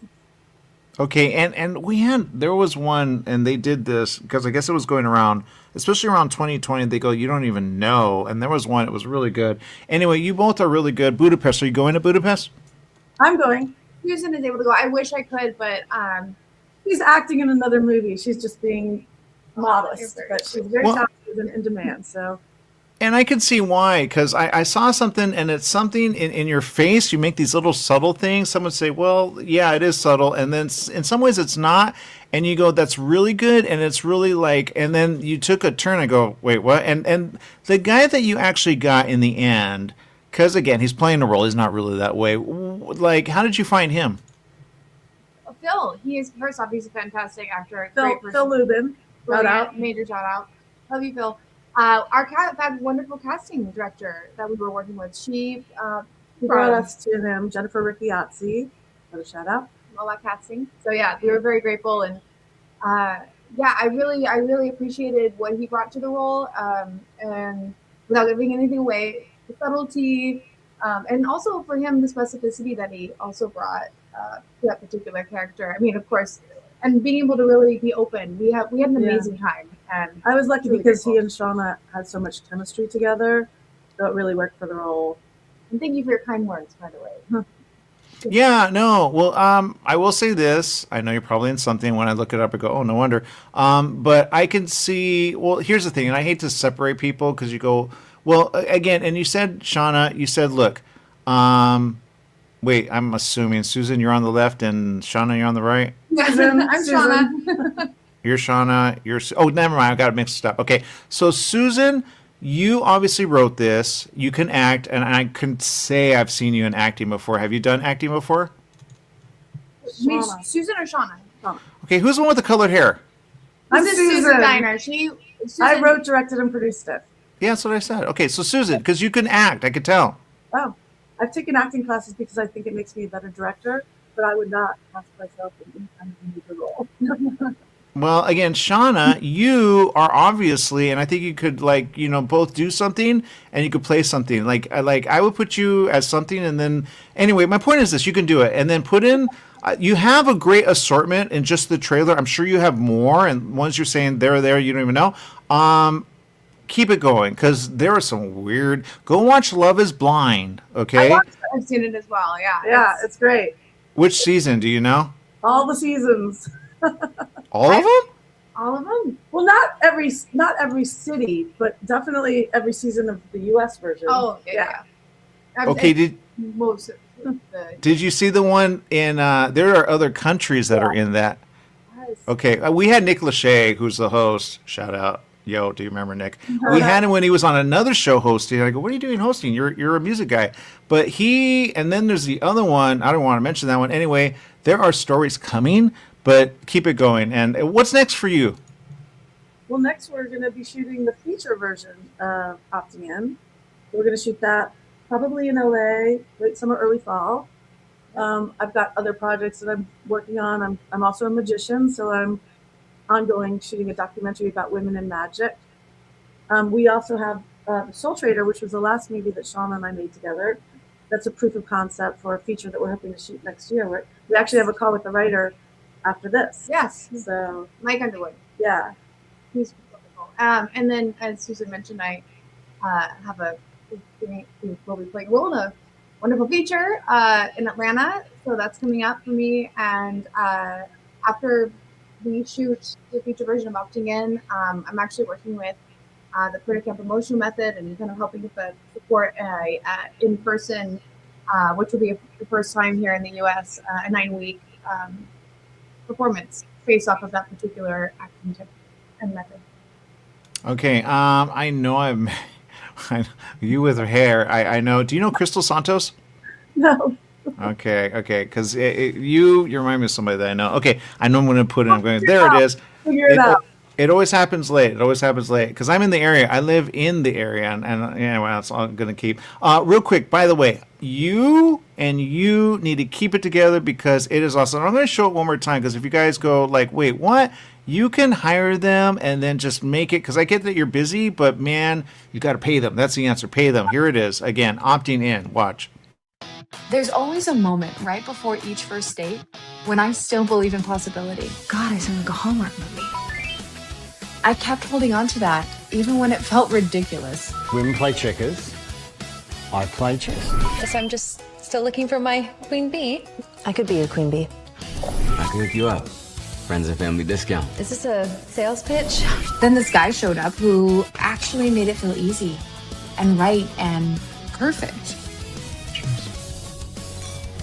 But perfect isn't real, and I never saw it coming. You wanted this. You chose it. Anyway, keep it going. I love it. It's keep it going. And whatever is next, I know, and you mentioned a lot, just keep it going, okay? Thank you, so and much, hopefully Erin. see you in Budapest. Yeah, thank you for having us. No one has offered me a ride to Budapest. You cannot take me by boat. And they shoot. Did you see a little sea lion? He's so cute. They're so cute. Got shot. Did you see that? Got shot. Who does that? That's crazy. Yeah. All right. We'll be back with more right after this. Stay tuned.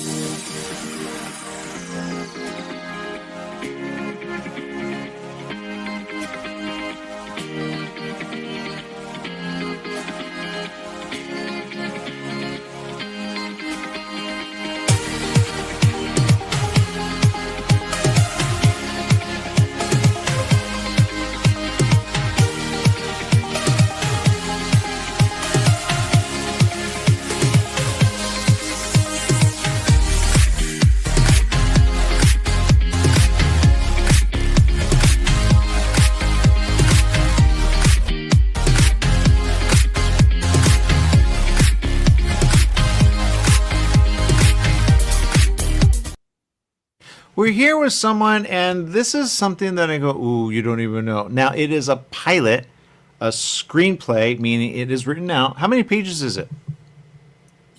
Thank you. Hi. It's 48, 49. Okay, 48, 49. That's good. Okay, now, and I will say this. I'm used to the 90, okay? And then I've been seeing something, and I have a theory about it, because I've seen someone do it, and it was just not what you, because it was kind of a confusing script, not going to lie. But they do this process, and have you done it? And you could correct me if I'm wrong, because they're selling it left, right, and center, where it's this thing. It's really a computer. They go, no, someone scores it.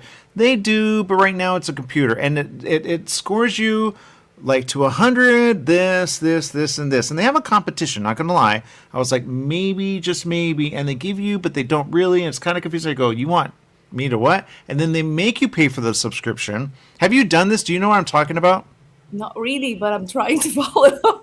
Yeah, it's interesting. It's something that they say they will look at your script if it meets this, what it is. And you go, just read it. And they go, no, because there's a bunch supposedly getting written out there. So you go, all right, but let's talk about yours. You're not putting in this program. You don't know what you would score.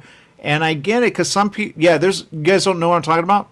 I wish I could look it up. It's actually, and they call, do you have it on that? I say, why do you depend on that? And it's a scoring system. Emotional is one of them. I wish I took a picture of it. And it's this program that you put your script in. I think they want to steal your script, but and then some people go, no, I need it to be at that. And you go, all right. And I'm sure La Femme knows this, but again, sometimes they go, you have to rewrite it for this. You have to rewrite it for that. This is what they're looking for. It's a computer. It's a computer.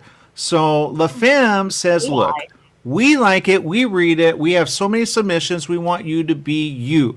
So let's talk about it's called Forsaken. What's it about?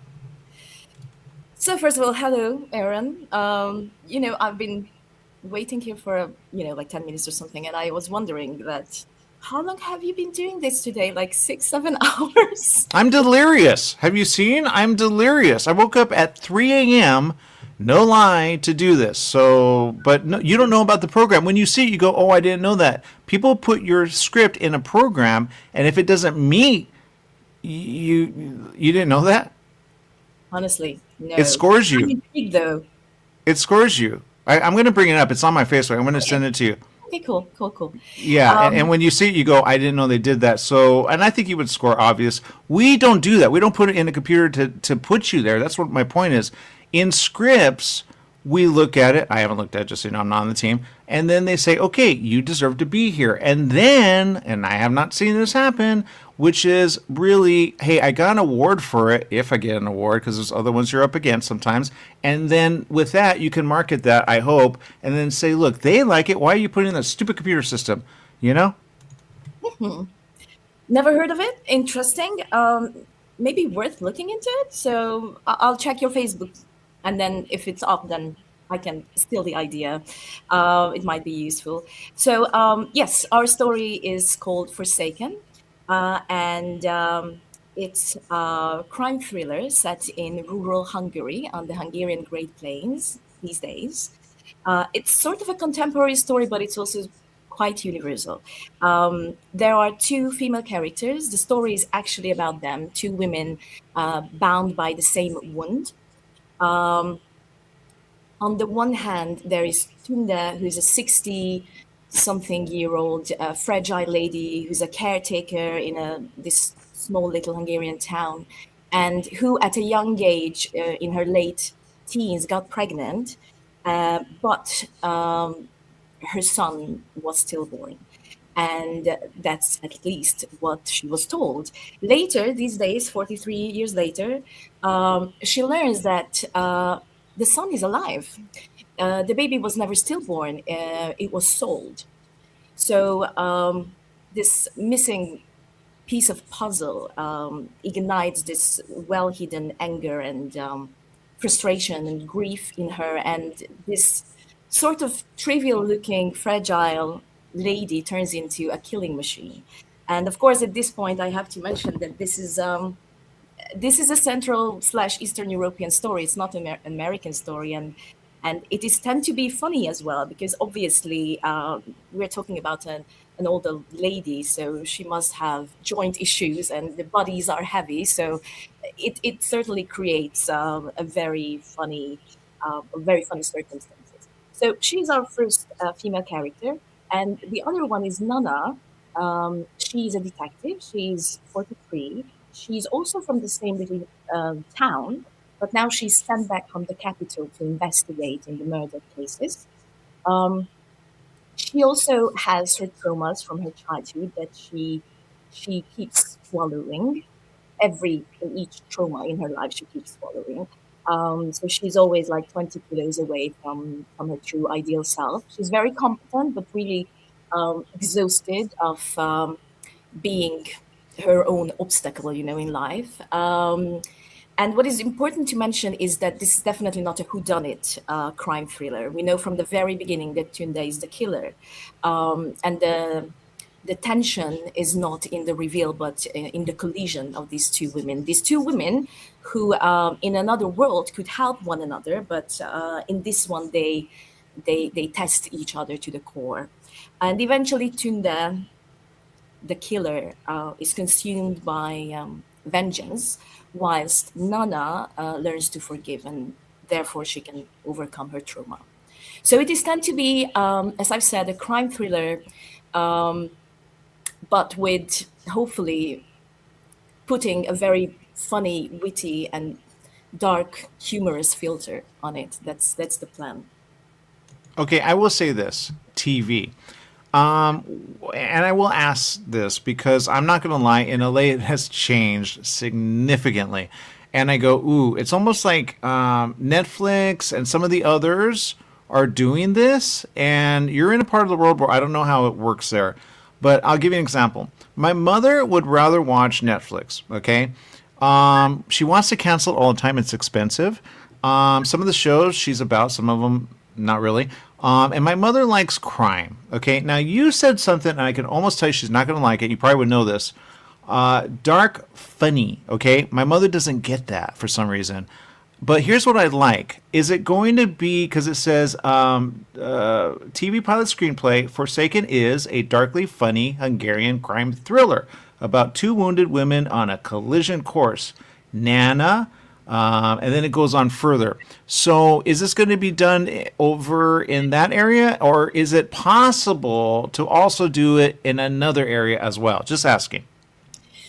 I think it's possible, but for several reasons, our dream, my co-writer Aaron Horvat's vision is to set it here, and if we can, we would like it to be shot here. And let me tell you why, because I don't know how much you have heard about recent Hungarian political events and changes, but a few weeks ago we had elections, and you can see a smile on my face. So we are having this huge closure. We are closing a 16-year long chapter in our history, and it is such a wonderful momentum right now in our time in Hungary, and I would say the whole region in Eastern Central Europe, that this is a time when we can grow up to this. We can be adults enough to look back, to see, and be brave enough, courageous enough to face all the errors, mistakes, traumas that we kept hidden. And then we can overcome all this, and finally we can start a new life, or at least we can change, and hopefully we can move forward for a brighter future. And I know it sounds very cheesy, but it is a really, really big deal now in Hungary. And even though we were not planning this timing, it just happened, and I just really feel that now this story has much more depth and relevance to our times that we are living right now in Hungary. So to answer your question, ideally, I would love it to be shot in Hungary with Hungarian actors, actresses. But I also believe that it has universal value, because it's all about overcoming trauma, which cannot happen without facing them, and without getting the real answers and the hidden truth.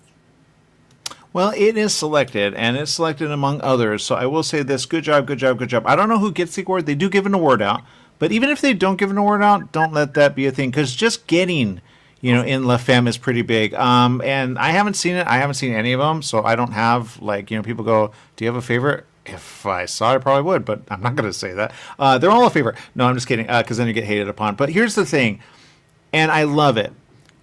And here's where I say be open to, because sometimes Amazon has done this. I don't know if they're going to do this. Apple has been doing this.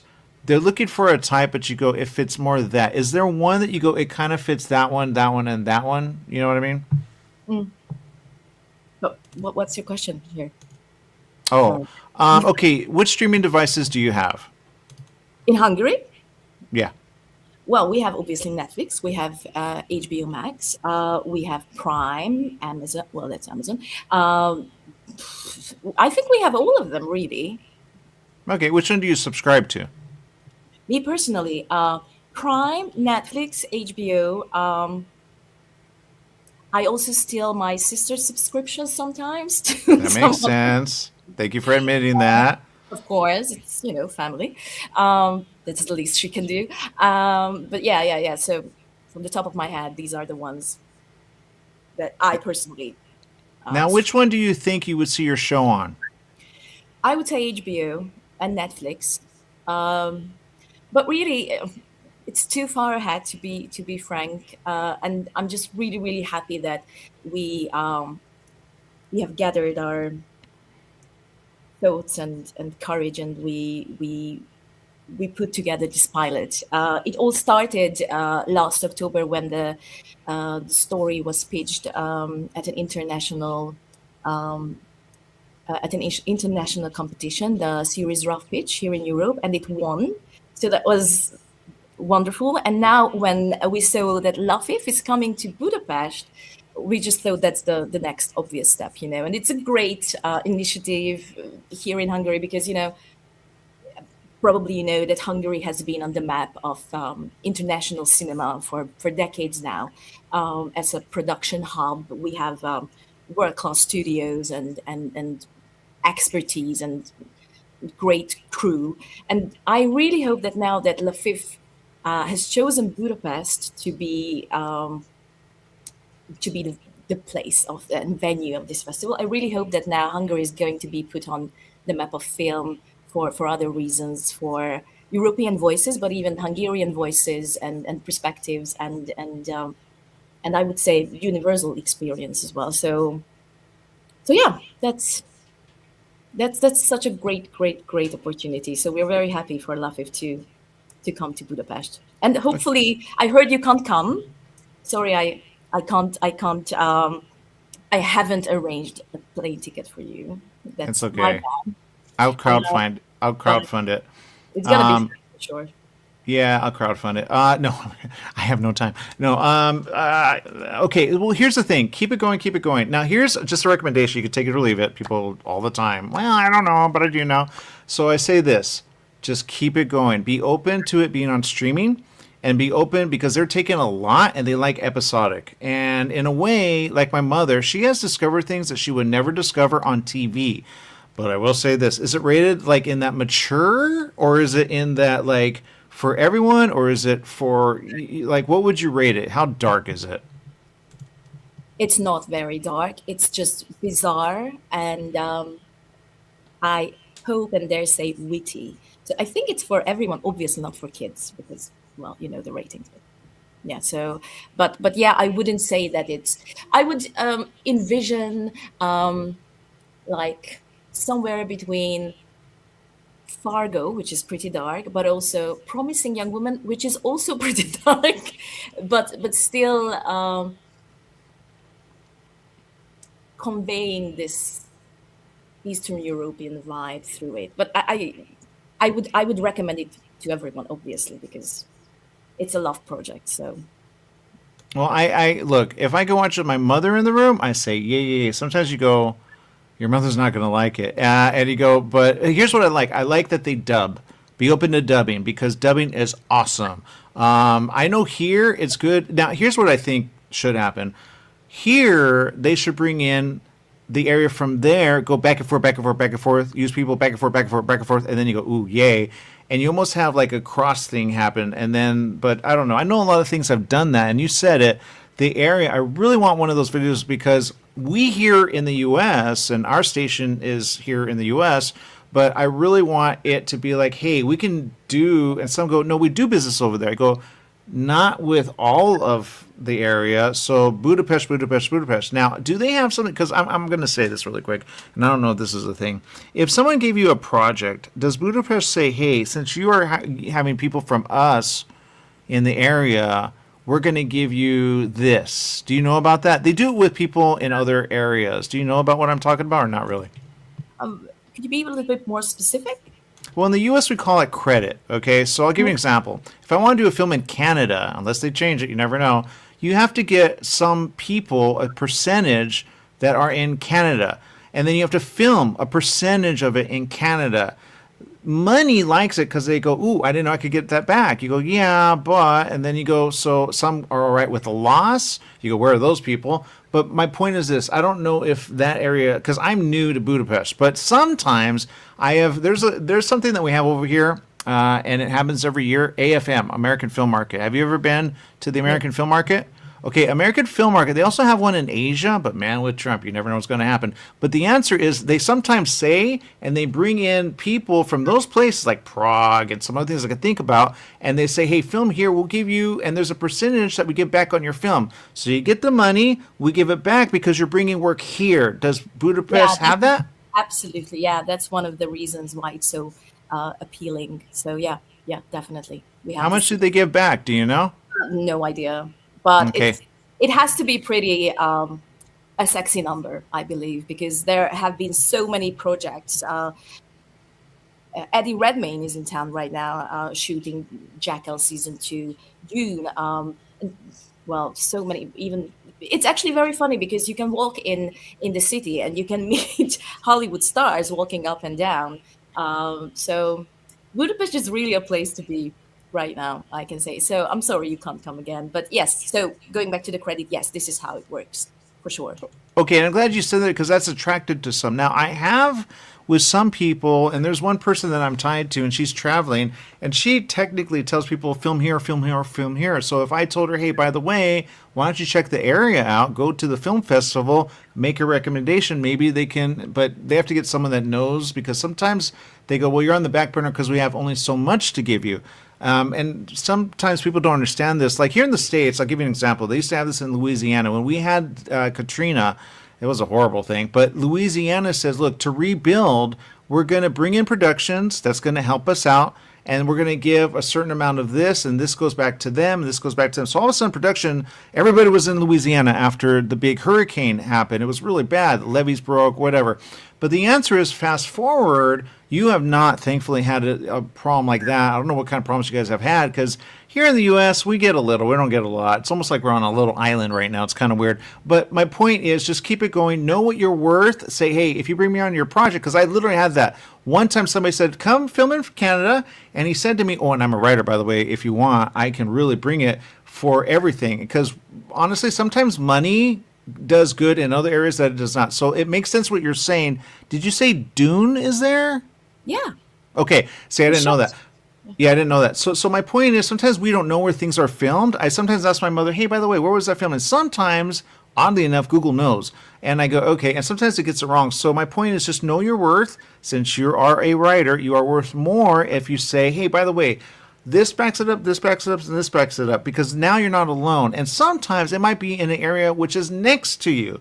Ukraine, I don't know what's going on there, but at some point, if Russia stops doing what they do to Ukraine, you go, okay, maybe Ukraine will do something because they have to rebuild. I don't really know. If Russia does what they want to do, you go, is Russia going to be a thing where we want to film? I don't really know. It's all over the place. So, again, I hope everybody gets along, but right now everybody's bombing. We just met somebody from Israel. You go, oh my God. So they really got to stop doing this, but they just don't talk. I would talk with them, but they don't listen. So anyway, keep doing what you're doing, okay?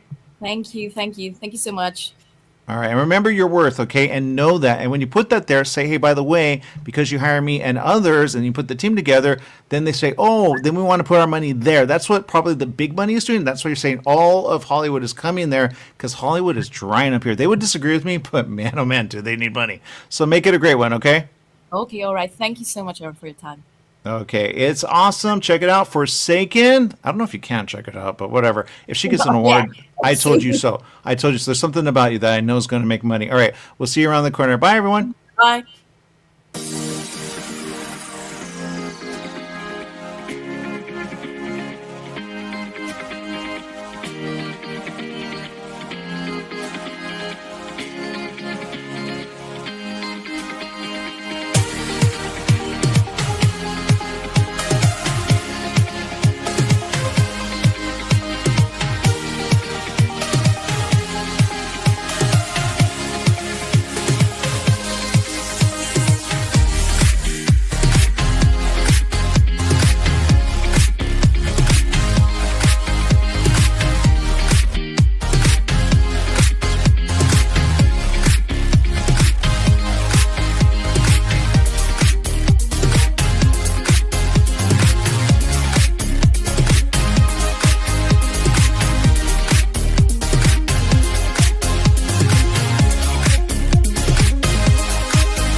going on?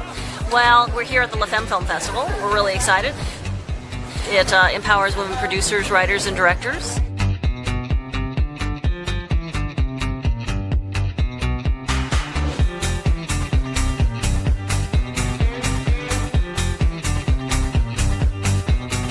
We're doing a lot of good things in the industry. We've got over 100 films we're screening. We've got 4 seminars with expert panelists, social media, how to market your film, WGA panels, pitching panel where you actually get a chance to, try your legs out and pitch, and marketing distribution panel. It's the great banner year. We're honoring fabulous celebrities this year: Angela Bassett, Virginia Madsen, Angela Kingsey, Maggie Wheeler, and Loretta Devane.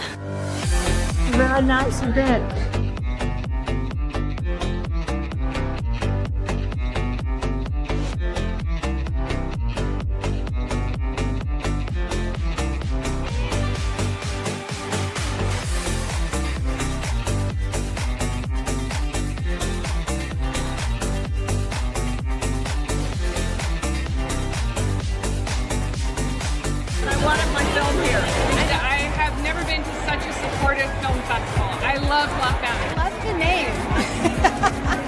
Wonderful new world, and I'm very, very honored. Right now is the time. You are the one, and if you're looking for a helping hand, it is probably at the end of your own arm. I am Shirley Lee Ralph. I love you just the way you are, and I thank you all for this award tonight. I really do. Thank you.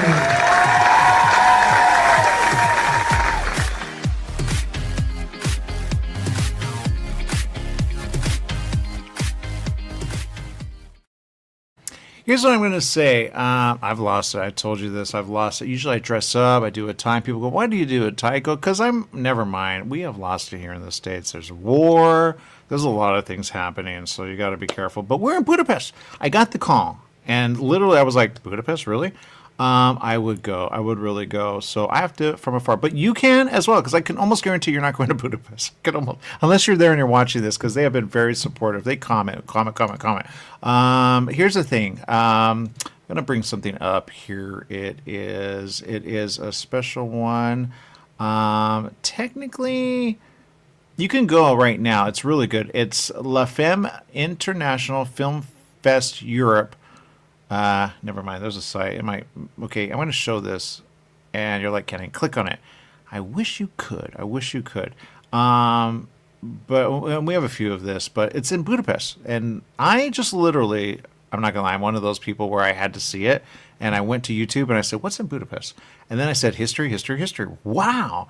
And then I say, oh, what a nice people, so nice. And then I said, and there was this map around Budapest, and I get, all right. And then they said something about a lot, honestly. And then they show and they go, okay. I go, wait, what? I didn't know Dune was like filming in. Is it Budapest or Hungary? Because you go, well, Dune. Oh, yeah, I wonder. You never know. And sometimes they're like in an area and you go, that's not. Oh, but there's a film crew or there's a production.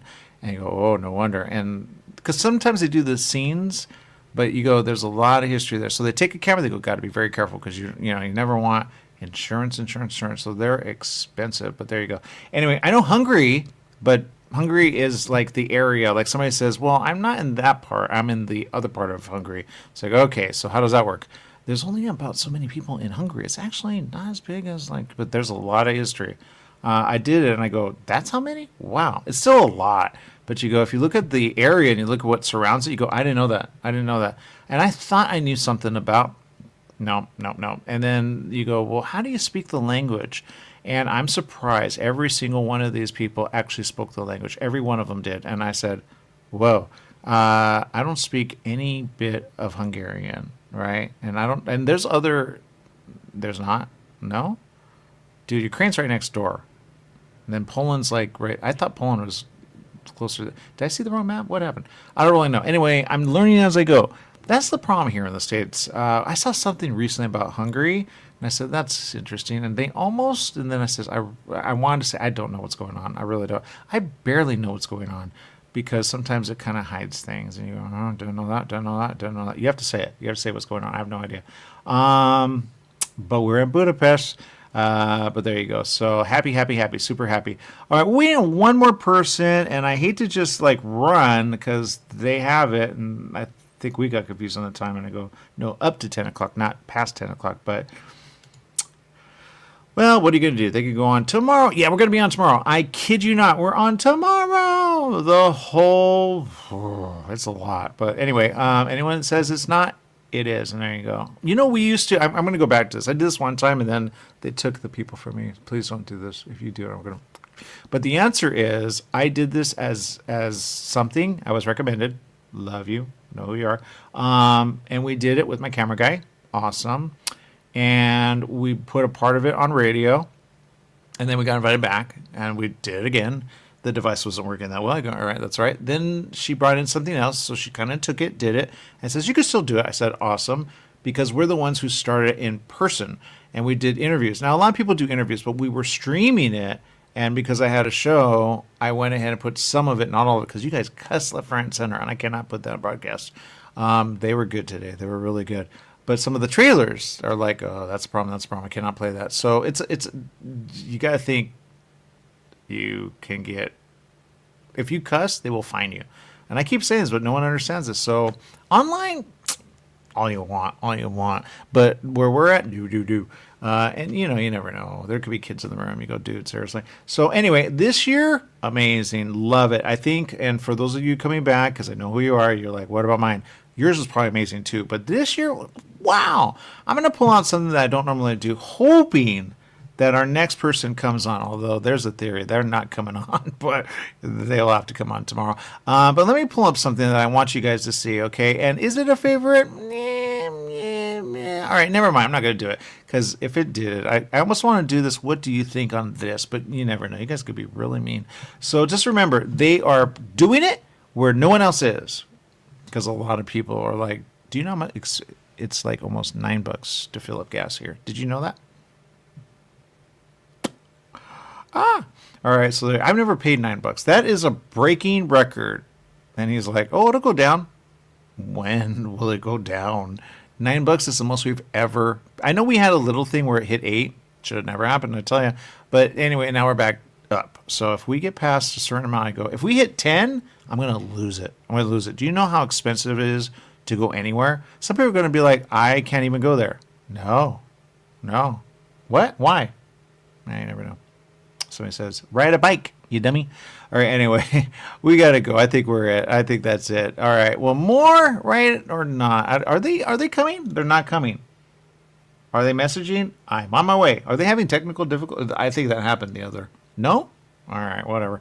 Let's see what else. And I need money, people. So pray for my mother. And if you give me a role and I can do it, I literally got invited. Kid you not. And the person said, kid you not, hey, you want to go on a cruise? And I said, well, my mother has had a stroke. And they go, forget your mother. Who cares? I go, is this a test? Who's testing me? Who would say that? So anyway, there you go. So I'm going for a role. I think I could do. I've never grown my beard this long. I've never had a beard, to be honest. And so I'm I think it'd be a role. There's what? Dune. Think about it. They love beard. I'm doing a role, too. Okay, I guess they're not coming on. This is me trying to get. If I've been hired more than once, sometimes I do it for free. It's expensive just to get there. $10. When we're at 10, and that stupid national average, $4. No, in California it's $10. You get paid more. We get paid nothing. All right, our next guest is definitely not on the way, evidently. So I want to bring on the person helping us because he knows a lot, and he's been watching and he's been judging, I think. And he goes, I like that one, that one, and that one. That makes sense. All right, well, I think that's it. I think that little is it. I'm giving it time and time and time, and I think he was right. He's like, I think we can go. I will say this. If you missed any part of this, we have one more day, and that's it. How come you're not going longer? Okay, do you know what time it is in Budapest? I know people are traveling there. She literally said, don't contact the person. They're asleep. I go, oh, no wonder. That's our team. Our team are hours away, and I'm like, what are you going to do? All right, people, well, I guess that's it. I tried. They can connect tomorrow. We have a lot of open slots, but there you go. That's the answer. Okay, people, make it a great day. Whatever you do, remember life is living. Live well. Bye, everyone. Bye, bye, bye.